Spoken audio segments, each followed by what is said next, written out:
बहुत बहुत धन्यवाद साथियों। बहुत special mentions Shri Rajendra Gehlot ji, not present. Shri Tiruchi Shivaji, not present.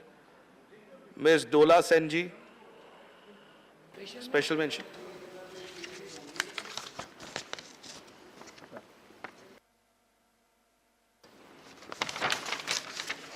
Thank you, This Vice is just Chairman, to sir. let everyone know that the reply will continue in the next business day. Thank you, Vice Chairman, sir. My special mention is regarding the subject, merging National Child Labour Project with Samagra Shiksha Vision. The number of child labourers 5 to 14 years old as per the 2011 census report stood at a whopping 44 lakh. For the National Child Labour Project scheme, the financial target was rupees 110 crores. However, only 8.5 crores have been utilized. The ministry had set a target of enrolling 50,000 working children in special training centers and 50,000 children into the formal education system. Only 5800 new enrollments have been made in training centers and 8500 into education. Now the government wants to merge this scheme with the Samagra Shiksha Abhiyan, which is a scheme focusing on school education. However, what is unclear is that instead of improving the fund utilization under the scheme addressed specifically to child labor, the government wants to merge it with Samagra Shiksha Abhiyan, SSA. Another aspect for which the government has not set clear guideline as to how will the people employed in the district project society I believe offices. we are moving away. I mean, the numbers, just check the words that have been allowed in the list. Thank you, sir. Thank you, sir. I urge upon the government to ensure full utilization of funds and focused implementation of the child labour project. Secondly, I urge the ministry to address the concerns of the employees under the DPS offices and protect their employment. Thank you, Vice Chairman. Shri Vishambar Prasad Nishad ji, not present. Dr. Kirori Lal Meena ji. मैं बिल्कुल केंद्र सरकार द्वारा बीकानेर, जैसलमेर एवं बाड़मेर जिलों में बड़े solar project लगाए जाने के संदर्भ में फॉसिल एनर्जी को पर्यावरण के लिए बहुत घातक मानते हुए तुरंत रोक लगाए जाने का विचार दुनिया भर में चल रहा है। ग्लासगो में 13 नवंबर 2021 को संपन्न हुई यूएन क्लाइमेट चेंज कॉन्फ्रेंस में 2050 तक दुनिया को नेट जीरो कार्बन उत्सर्जन तक ले जाने का निर्णय हुआ है। प्रधानमंत्री श्री नरेंद्र मोदी जी ने स्वाधीनता दिवस पर ग्रीन हाइड्रोजन मिशन की घोषणा की थी। IEEA के अनुसार बिजली उत्पादन के पारंपरिक स्रोतों की उपलब्धता कम होती जा रही है। ऐसे में सौर व पवन ऊर्जा जैसे गैर पारंपरिक स्रोत आने वाले दिनों में अहम साबित होंगे। राजस्थान में वर्ष भर में औसतन 325 दिन सूरज चमकता है।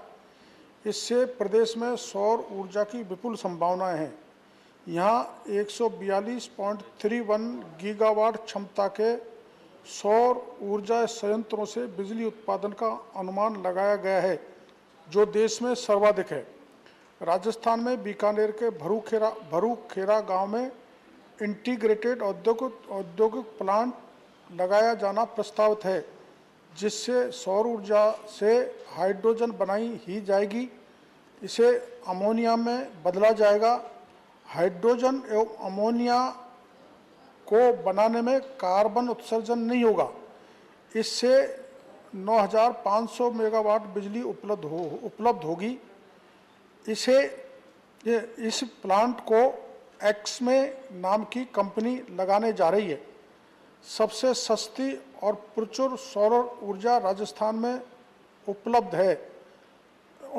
जमीन भी उपलब्ध है, आसानी से मिल जाती है।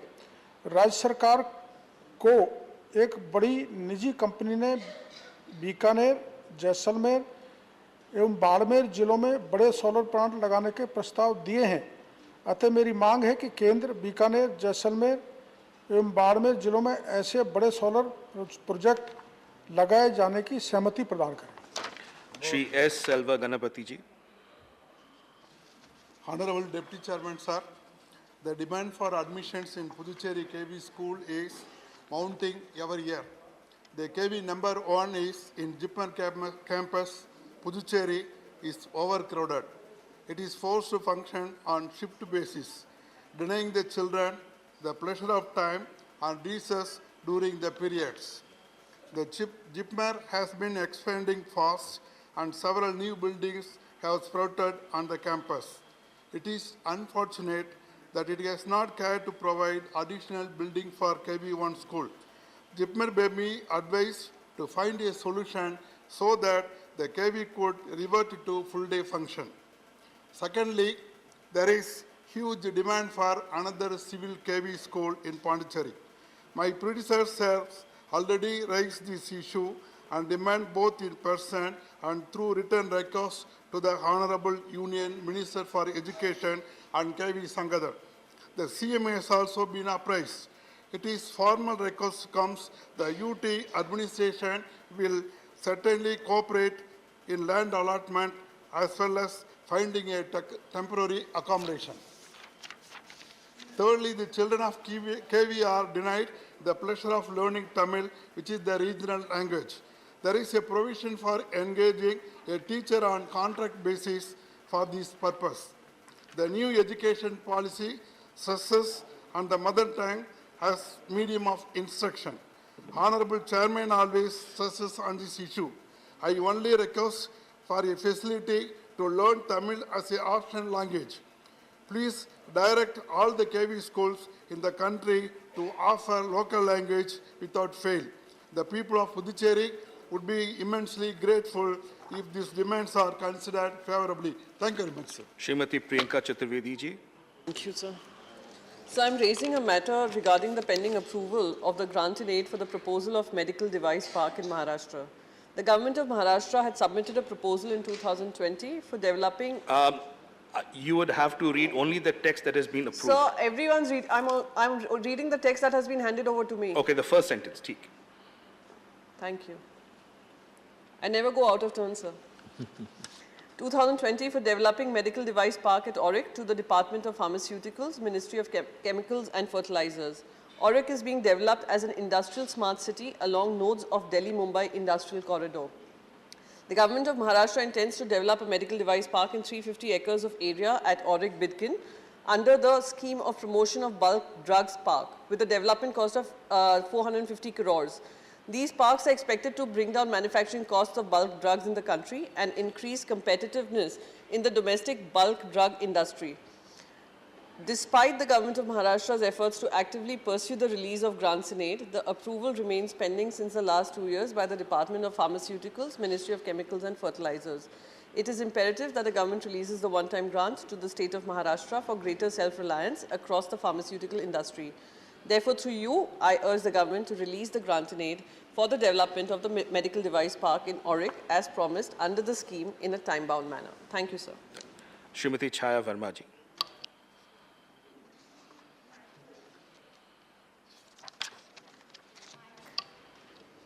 Microphone. महोदय, देश भर में 115 कोयला खदानों का आवंटन सर्वोच्च न्यायालय द्वारा 2014 में निरस्त किया गया था और न्यायालय ने पेनाल्टी के तौर पर कंपनियों से 295 रुपये प्रति टन अधिरोपित किया था। यह राशि केंद्र सरकार के पास जमा है।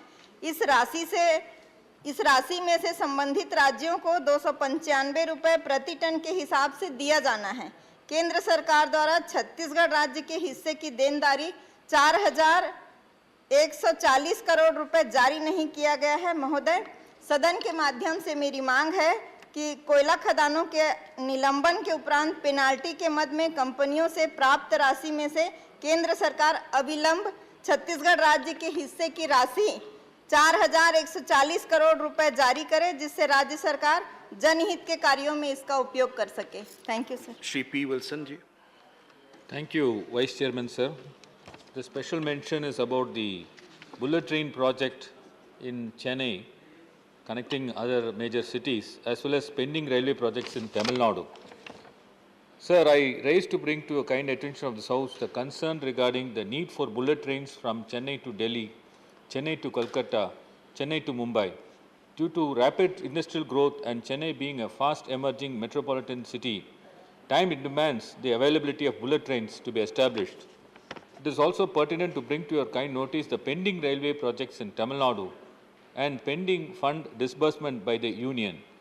Meager amounts have been allocated for new railway projects in the Union budget 2022 and 23. The Pink Book for Southern Railways highlights that projects have been allocated mere ₹1,000 for projects such as Dindivanam to Jinji to Tiruvannamalai, Dindivanam to Nagari, Attipattu to Puttur, Erode to Palani, Chennai to Kadalur, Madurai to Aruppukkottai to Thoothukudi, Sri Perambuttur to Guduvanjeri, Irukangkottai to Avadi, Murupur to Dharmaburi, and the doubling projects of Katpadi to Viluppuram section. As on date, 117 road over projects, bridges, and 216 road user under bridges are in different stages of implementation. Many level crossings in the state are unmanned, resulting in many accidents.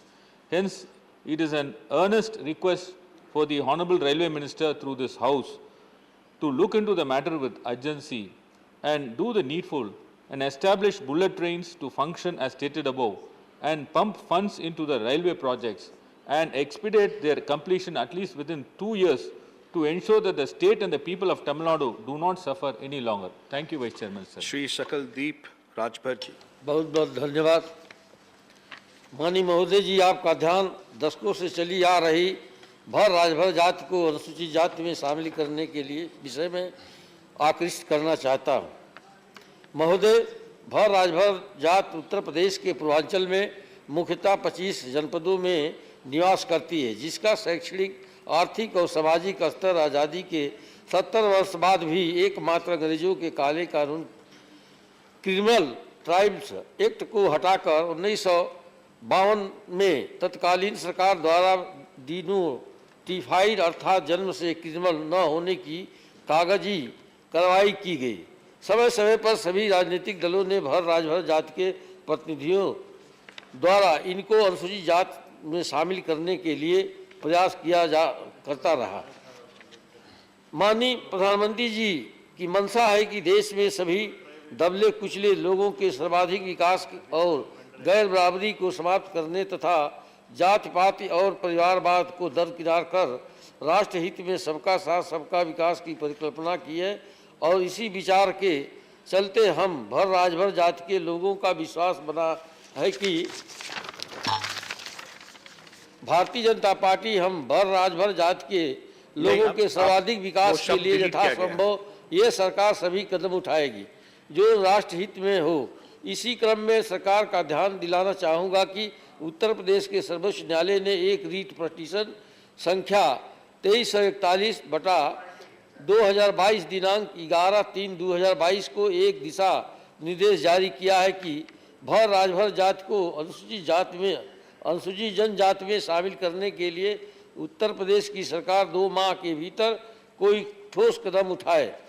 अतः आपके माध्यम से माननीय प्रधानमंत्री जी से अनुरोध है कि माननीय सर्वोच्च न्यायालय उत्तर प्रदेश के दिशा निर्देश के अनुसार भर और राजभर जाति को अनुसूचित जनजाति में शामिल करने के लिए सार्थक कदम उठाने हेतु संबंधित मंत्रालय तथा सहित उत्तर प्रदेश राज्य को भी दिशा निर्देश देने की कृपा करें ताकि भर राजभर जाति को अनुसूचित जनजाति में शामिल किया जा सके, जिससे इस जाति का सर्वाधिक विकास हो सके और राष्ट्र हित में अपना बढ़ चढ़कर योगदान देते रहे। जय।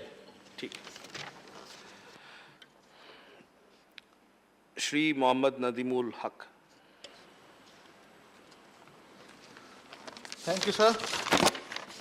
Sabha, special mention is on exploitation of patients by corporate hospitals. So, out-of-pocket expenditure as a percentage of total healthcare in India in 2017-18 was found to be 48.8% as per the National Health Accounts estimate. While this is an improvement and may show an increased uptake of government hospital facilities, it is still almost half of expenses incurred on health. The National Health Policy estimates that the private sector accounts for 90% of all hospitals. This is up from 8% in 1947, 60% of all beds, and 80 to 85% of all doctors. More than 70% of patients in rural area and 80 to 85 and 80% in urban areas seem to rely on private hospital facilities. 55 million people in India are pushed into poverty each year due to healthcare costs. As of 2019, there are around 43,000 private hospitals in India against 26,000 government hospitals. 2017 figures estimate that the hospital industry is worth US $61.79 billion and is growing at 22% annually and will reach US $132 billion by this year. There is no capping of the charges hospitals can levy on medicines, procedures, tests, etc. As hospitals become corporatized and profit-focused, there is a need to protect patients and their families from exploitation. On one hand, people's faith in our expansive public sector healthcare system must be revived. On the other hand, private hospitals must be restricted from profiting at the cost of people. Shri Sujit Kumar ji. Sir, my special mention is about provision of restroom, especially for women in the national highways across the country. Sir, I would like to bring to the notice of this August House the need to expedite work on providing basic amenities on highways across the country. In a reply given by the Honorable Minister in the Lok Sabha way back in 2017, it was proposed to develop and set up 3 types of wayside amenities, WSA, for both car and bus passengers along national highways at an interval of 45 to 60 minutes of driving distance, that is 45 to 60 kilometers. Furthermore, the MOS in the same year had informed the House that Ministry had identified nearly 183 sites for setting up such facilities. Out of these, land for 63 sites was available with NHAI and bids for 16 sites had been invited. However, no funds were sanctioned for the project in that year. Also in 2009, land had been identified and policies were drafted to build such amenities, but no tangible progress could be discerned. Sir, the provision of basic amenities, especially restrooms, are essential in highways, especially for women. In countries like Germany, it is mandated to have restrooms every 50 kilometers or so. Despite repeated plans to develop such amenities, there has not been concrete accountability mechanism and progress on that project. I therefore, sir, through you urge the Honorable Minister of Road Transport and Highways to expedite the progress of WSA project and develop adequate restrooms, especially for women in our highways. Thank you. Dr. Amar Patnaik ji. Chairman, sir, I rise to raise this demand to allow charitable health educational institutions to invest in alternative investment funds. So amidst the ongoing COVID pandemic, India's health infrastructure and personnel have severely been stressed. It is clear that health infrastructure needs to be revamped in the country to mitigate the impact of any fresh surge of the virus. The government needs to attract private investment in the health sector to scale health infrastructure in the country without putting any burden on the students' tuition fees or other incidentals. Therefore, healthcare universities and institutions that are run as charitable trusts must be permitted to invest in all SEBI-regulated funds, including alternative investment funds, real estate investment funds, and infrastructure trusts under Section 11(5) of the Income Tax Act 1961 and the Rule 17C of the Income Tax Rules.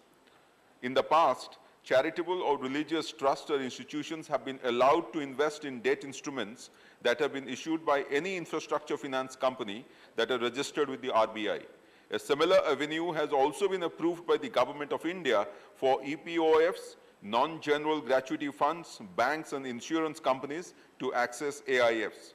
To monitor and ensure the proper use of charitable trust funds, SEBI could require to ensure disclosure of contributions from such entities to regulated funds and provide annual reports to the Ministry of Finance. I had earlier written to the Finance Ministry to allow AIFs in the healthcare sector and help India scale capacity, innovation and investment in the education and health sector. Therefore, charitable health educational institutions must be permitted to invest under alternative investment funds. Thank you so much, sir. Shri Suresh Gopi ji.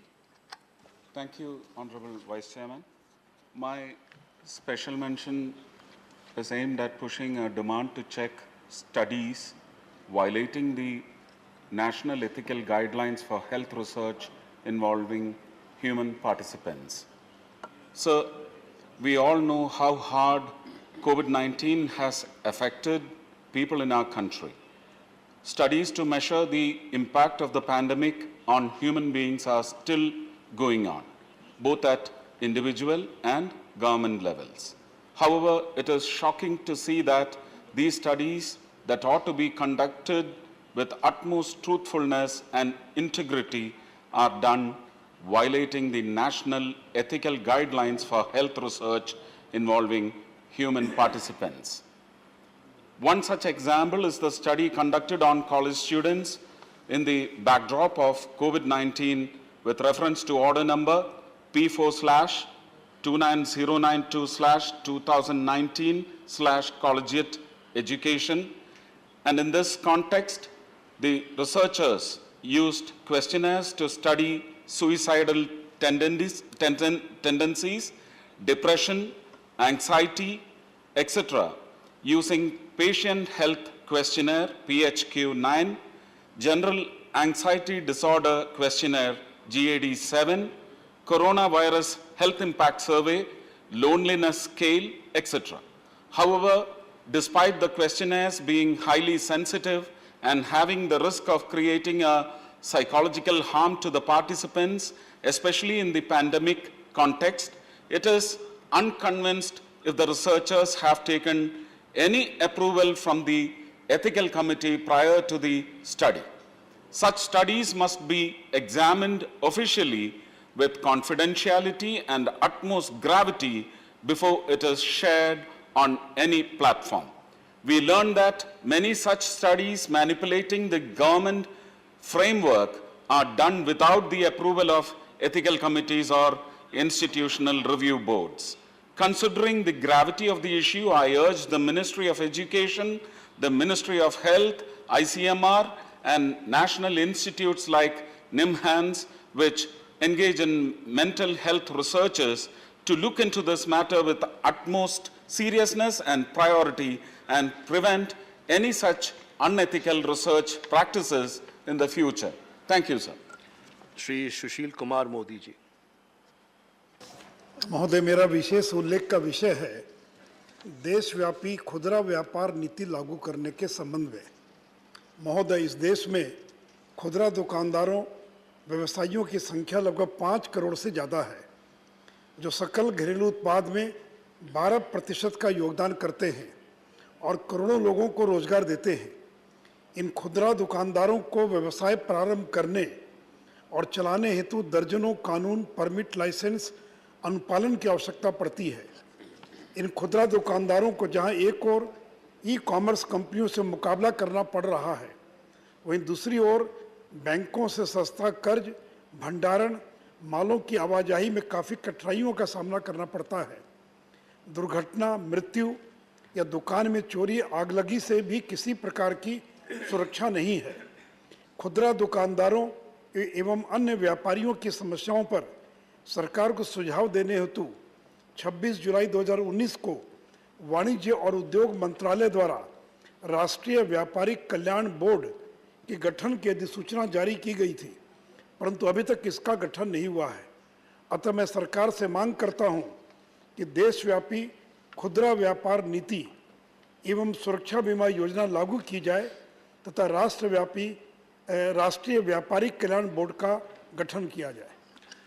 The House stands adjourned to meet at 1100 hours on Thursday, the 31st March 2022.